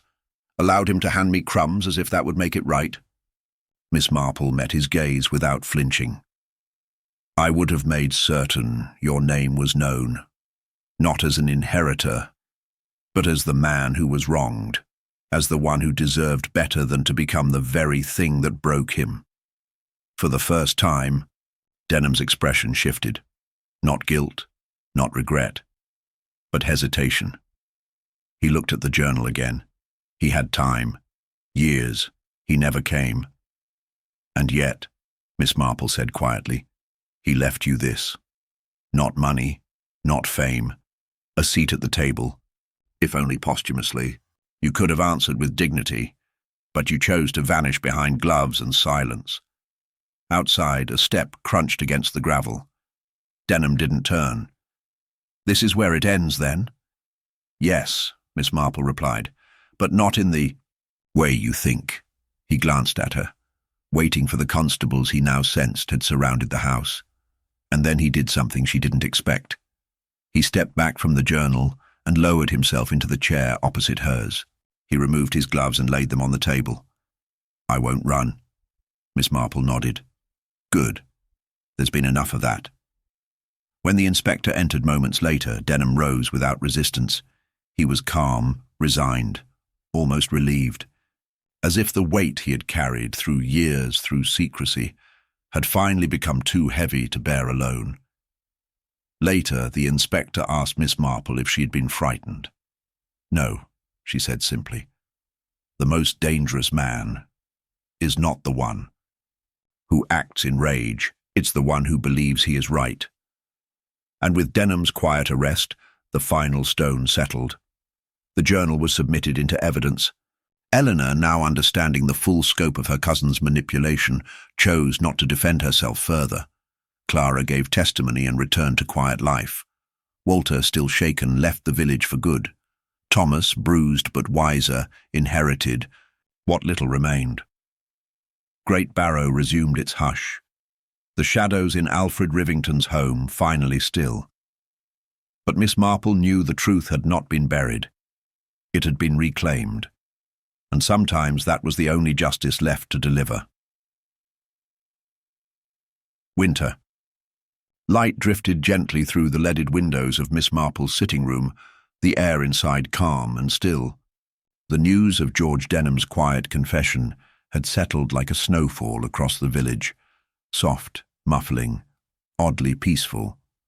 Most believed the worst had passed. The investigation had concluded, official statements had been prepared, and the Rivington estate was now a hollow shell awaiting legal reassignment. Denham remained in custody, no longer defiant but quiet, even cooperative, his motivations seemingly laid bare and his crimes methodically catalogued. Elena had accepted her role in the affair with a kind of stunned resignation, offering little protest. The inspector had even stopped by with a tin of biscuits and a look of tempered relief. For once, he had said, everything adds up. Miss Marple smiled at him kindly, but said nothing. It had been her experience that things rarely added up perfectly, not without something being pushed or removed. And it wasn't satisfaction that lingered in her mind now. It was doubt, faint but persistent, like a small stone lodged in the toe of a shoe. The case had closed with a sense of completion. But completion, she knew, was not always the same as truth. It was a small inconsistency that brought it back to the surface. 3 days after Denham's arrest, Miss Marple received a letter from the Harrogate Trust, an official follow-up regarding her earlier inquiries into Alfred Rivington's history. The envelope bore the expected formality, stamped and sealed. But inside was a thin document that, while intended to conclude a paper trail, instead reopened a mystery. It was a notice, dated the year before Alfred's death, indicating a legal action brought by a man named Leonard Vale. It referenced disputed ownership of Serbian investments, properties that had originally been filed under the joint control of Alexander Markovich and Alfred Rivington. Vale's name had never surfaced during the investigation. And yet here he was, lodging claims against Alfred's overseas assets mere months before Alfred altered his will, and weeks before Elena arrived in Great Barrow. She took the document to Inspector Nettle, who furrowed his brow. "Never heard the name before," he said. "We had no mention of this Leonard Vale." "Which is precisely why it matters," Miss Marple replied. "Elena said she came on her own, claimed it was revenge. But this proves someone else had also been watching Alfred, possibly pushing her forward." Nettle leaned back. "You think Elena was manipulated?" "She was angry, yes, but her anger was rooted in her father's downfall, not in property claims. This Vale, whoever he is, had a legal interest, and legal interest means financial stakes. Perhaps it wasn't Denham who activated the final sequence of this crime. Perhaps he was a piece, not the player." The inspector rubbed his temples. "Do you believe Denham lied?" "Not about his father," she said quietly, "but perhaps about when he arrived, or who brought him here." They revisited the travel records, and there it was again. A second booking from London to Great Barrow under a false name, reserved by someone using an old trust employee ID code. The name attached, Leonard Vale. 2 days before Elena's arrival. 1 day before the unsigned version of Alfred's revised will was postmarked at the local registrar's office. Miss Marple sat very still. Denham wasn't the first. He was called, and now that she saw it, everything began to tilt. Denham had been quiet, deliberate, efficient, but he had never been chaotic. The kidnapping of Thomas, the destruction of the fireplace documents, the attack on Walter, none of them bore the calculated restraint Denham had otherwise shown. Those actions had been panicked, messy, timed poorly, as if carried out by someone lacking the full picture, trying to create noise, while Denham watched from the edges. They tracked Leonard Vale to a law office in Bristol, where he worked under another name, Michael Lenford, a quiet clerk, well-behaved, no criminal record. But when pressed by authorities, he disappeared, gone in an hour. No suitcase, no trail. But he had left behind a drawer of correspondence, letters exchanged with Eleanor weeks before her arrival in Great Barrow. The language was careful, subtle pressure disguised as sympathy, and most damning of all, a single note, unsigned but clear in intention. He will never sign it unless he's afraid. Bring the past to him. Make it breathe again. Miss Marple read it 3 times before passing it to the inspector. She thought she came of her own will, but this Vale, he fed her, directed her. And Denham, she exhaled slowly, possibly recruited too, or perhaps he came to stop what Vale had started. He wanted the truth buried, but Vale wanted something different. The land, the money, the claim. He orchestrated the entire descent, then stepped back into the shadows when it grew unstable. It wasn't revenge for him. It was profit. The final trap was simple. A letter posted through the trust's internal system, addressed in Denham's handwriting. It referenced a parcel, the last set of documents hidden at the Rivington estate. It was bait. But bait only worked if the fish still lingered, near the water. And he did. 2 nights later, under watch, a man approached the abandoned Rivington house. Thin, fast-moving, no hesitation. He slipped through the garden gate and vanished into the cellar entrance, where the constables waited. When they brought him in, he gave no name. But the prints matched. Leonard Vale, alias Lenford, was now seated across from Inspector Nettle. Miss Marple watched from the back of the room. Vale never denied anything outright. He didn't need to. He simply denied significance. I advised. I guided. I never acted directly. And yet, Miss Marple said quietly, stepping forward, you moved every piece. You put a grieving woman in front of a dying man. You turned a son into a weapon. And you thought, like all men who sit behind desks, that no one would notice. He looked at her for a long moment, then smiled. But you did, she nodded. Because the story was never about who stood in the room. It was about who wrote the invitation. In the end, Denham's guilt remained. He had acted, he had crossed lines, but it was Vale who had unlocked the door to chaos. And in that final twist, Miss Marple saw not a new crime, but the same one echoed again. The past reshaped by those who thought themselves clever enough to master it. And so, the village settled once more, not into silence, but into something steadier. Miss Marple returned to her garden, the frost now lifting, the ground readying for spring. The case, so tangled, so layered, had not ended neatly. But the truth had surfaced at last, in full. The morning after Leonard Vale's arrest broke not with triumph, but with a strange and quiet weight. The village, so used to swift conclusions and visible resolutions, felt suspended in something more complicated. The inspector's office buzzed with restrained activity, reports being filed, correspondence traced, legal teams consulted. But Miss Marple sat quietly by the window, her thoughts not on arrests or confessions, but on patterns, how the smallest deviation in a routine could reveal the shape of a far deeper wrong. Vale remained calm under questioning. He neither denied his involvement nor offered a confession. His answers were clinical, cold, veiled in a language of legal ambiguity. He had advised Eleanor, certainly, encouraged her to revisit old claims, perhaps even suggested the tone she should take with Alfred.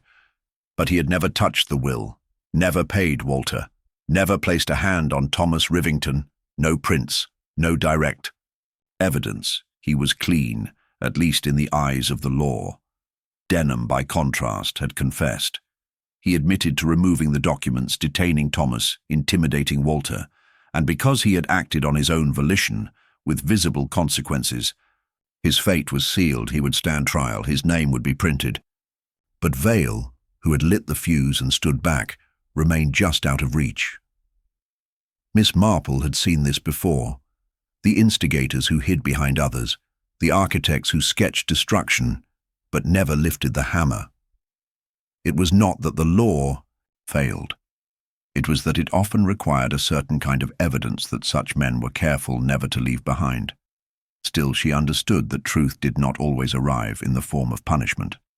Sometimes it lived in understanding. And so she visited Denham one final time before the inspector arranged his transfer. He sat quietly, hands folded, the look of a man who had not slept, but had also stopped pretending to try. He glanced up when she entered, not surprised. "You were right about him," Denham said. "Vale, he started it. He twisted Elena, fed her everything she wanted to hear." Miss Marple took the chair opposite him. "And he found you, didn't he? Knew who you were, used that." Denham nodded once. "He said my father had written me out of everything, that Alfred planned to erase all records, make sure nothing connected us. I didn't believe him at first, but he showed me a draft of the old will. Said Elena was coming, that everything would fall to her and I'd be forgotten. Again." "He lied," Miss Marple said gently. "Alfred had added your name to the revised will. He didn't send it out right away, but he was trying. It was buried, yes, but not erased." Denham looked away. "I suppose it doesn't matter now." "But it does," she said quietly. "Because you weren't the one who started this. You weren't the mind behind it. You were the hand. There's a difference, and the court may recognize that in time." Denham didn't reply. Miss Marple left the journal with him, the original one, unedited, written in Alfred's own hand. She believed Denham deserved to see the final thoughts of the man he had tried to destroy. Not as proof, not as closure, but simply as a mirror, so he might better understand what had driven him to such extremes. Outside, the inspector met her with a solemn expression. "Vale's going to walk," he said. "We've no admissible evidence linking him to the acts, directly. Just inference and old letters." "I expected as much," Miss Marple replied. "Men like him never use their hands. But we'll watch him. Every move. He's made enemies now." Miss Marple nodded. "It's not the watching. That bothers me, Inspector. It's the forgetting. He counts on people forgetting." The following week, as the first frost turned to wet thaw, Miss Marple gathered those left behind, Clara, Thomas, Walter, even Eleanor, whose charges had been dropped in light of Vale's manipulation and her own limited role. They met in the vicarage hall, not for legal purposes, but for understanding. Miss Marple, standing at the front, laid out everything as it had unfolded. She described how Vale had arrived under a false name, how he had guided Elena with selective truths, how he had likely intercepted Alfred's original documents before, planting fear in Denham. She explained how the signature on the revised will had been delayed by days, not because Alfred had hesitated, but because Vale had stolen the notary letter just before it was due to be filed. That missing appointment, that unexplained gap, had let him push Denham forward with a carefully chosen lie. The clues, she said softly, were always there, but they were scattered. It was the photograph in the drawer, the letter from the trust, the envelope with no return address, all of them small, all of them meant to be overlooked. But together, they painted the truth. And the truth is that Alfred Rivington, for all his faults, tried to make amends. Just too late. There was no applause, no praise, only the sound of breath, shifting chairs, and the soft rustle of understanding. Later, as Miss Marple walked the long path back to her cottage, a thin mist hung low over the hedges. The village was returning to quietness, though not innocence. The ground had been turned, old roots exposed. But the season would pass, and with it the memory would soften, like all things in time. Still, she paused at the gate, her hand resting lightly on the iron latch, and looked once more up the road where Denham had first appeared, where Vale had first stepped quietly into the story and begun rearranging lives without lifting a single visible stone. Justice, as the world defined it, had not reached him. But Miss Marple had seen the shape of the truth, and truth, she believed, had a habit of clinging to a man longer than verdicts. The case of Alfred Rivington's burial had begun with a missing corpse, but it had ended with something far more haunting, the revelation that legacy, if left in silence, could be stolen, manipulated, or rewritten, not with weapons, but with whispers. And it was in resisting that silence, with careful patience and persistent thought, that justice, however imperfect, had been most faithfully served. The quiet settled like ash over Great Barrow in the weeks that followed. The Rivington house, long a symbol of silence and secrets, now stood shuttered, its windows clouded with the dust of disuse, the garden left to the frost. Thomas Rivington, though bruised by both grief and the nearness of betrayal, had chosen to lease the property and move away quietly to London, leaving behind only a short letter thanking Miss Marple for clearing the air, even when the air turned bitter. Clara stayed in the village, returning to her modest routines with a kind of sombre grace. Her loyalty to Alfred no longer weighed down by half-truths. Elena Markovich, stripped of illusion but no longer hunted, departed without fanfare, her final words to Miss Marple no more than a nod at the train station, respectful, wordless, complicated. The inspector, back to routine, spoke of the case only in measured tones, reporting that George Denham would likely face trial in the spring, that Leonard Vale had vanished again into the fabric of bureaucratic anonymity, and that the legal battles over the estate would stretch on for months. But there was little left to uncover, or so they believed. Miss Marple resumed her walks through the village, greeting shopkeepers, exchanging gossip about turnips and wool shortages, and offering quiet advice about parlour drapery or biscuit tins. She had returned outwardly to the slow rhythm of life that had always suited her. But she remained attentive, for habit is not so easily dismissed in one who had seen so much. It was on one such morning, 3 weeks after Vale had last been seen, that a peculiar letter arrived.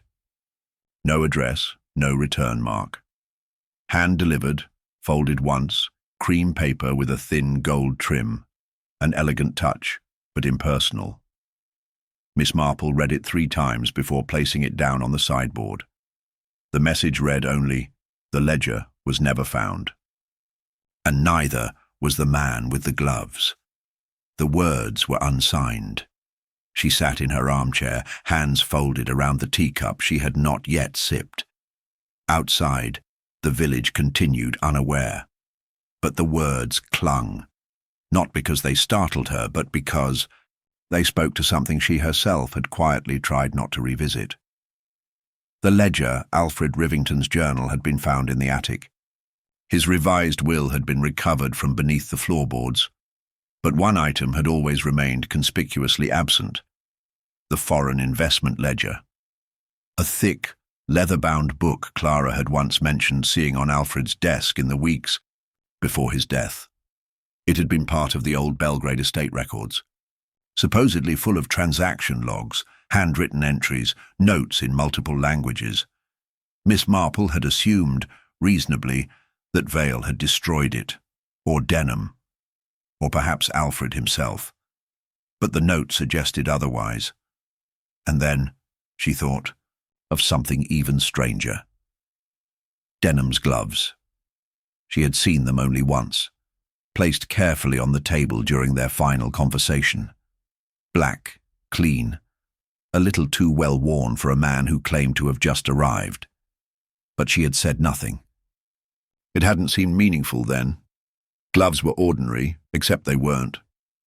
During Walter's initial disappearance, the constables had noted a set of glove prints, distinct, square-palmed, with a tear on the left thumb, found on the cellar door. Later, Denham's gloves had been examined and bore no such damage. He had always been meticulous. But someone else, someone impersonating him during those acts, could have used the symbol of those gloves to mislead. The villain in gloves. The quiet man. It had all pointed to Denham, because it was meant to. Miss Marple stood slowly, the cold beginning to creep through her shawl. She moved to her desk and opened her notebook once more. A detail, just a single line, from a letter Elena had brought with her to the village. It had mentioned an estate clerk who had once travelled with Alfred in 1935. Not Denham, not Vale. A man named Carrick, never confirmed, never found. No one had asked more about him because the narrative had taken hold too quickly. Denham was the son, Vale was the orchestrator, Elena was the spark, but someone else had moved in silence. Worn gloves with purpose, removed the ledger, vanished. She didn't share the letter with the inspector, not yet. She knew the burden of suggesting another name, another thread, when everyone else had closed the book. But her mind, never content with neatness, kept circling the final pieces. She took the note, folded it once more, and tucked it inside the old journal. She left it there, not forgotten, not hidden, but waiting. Outside, the frost was lifting, revealing soil beneath. The village would bloom again soon, and when it did, perhaps the past would grow something new. But Miss Marple knew better than to believe that all roots had been dug up. Some secrets buried themselves deep, not out of shame, but to wait for the proper season to be seen. She rose from her chair, took her coat, and stepped out into the grey air, the door clicking softly behind her. There was still a man with gloves. And a ledger, and perhaps another story not yet finished. But that, she thought with a small, knowing smile, was for another day.